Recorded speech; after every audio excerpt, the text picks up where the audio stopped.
Hi friend, তোমরা কেমন আছো? আশা করি ভালো আছো। আজকে তোমাদেরকে কলার মোচা করে দেখাবো।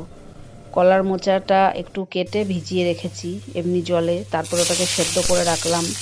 আর এদিকে তেলের মধ্যে ফোড়ন দিলাম, তেজপাতা, শুকনো লঙ্কা, জিরে ফোড়ন দিলাম, দিয়ে আলুটাকে দিয়ে দিলাম। আলুটা যখন ভাজা ভাজা হচ্ছে, আর আরেকটা পাত্রে একটু লঙ্কা বাটা, আদা বাটা, জিরের গুঁড়ো, ধনের গুঁড়ো, লবণ, হলুদ আর একটু চিনি দেবো, দিয়ে মশলাটাকে বানাবো। একটু জল দেবো সামান্য, দিয়ে বানিয়ে আলুর মধ্যে দিয়ে দেবো মশলাটা দিয়ে আলুটাকে কষা কষা করব।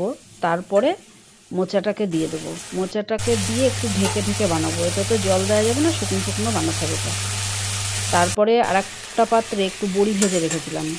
যখন মোচাটা হয়ে যাবে তখনই বড়িটাকে, ভাজা বড়িটাকে দেবো, তাহলে একটু মুচমুচে থাকবে, খেতেও ভালো লাগবে। আর লাস্টে ঘি দিয়ে নামাবো।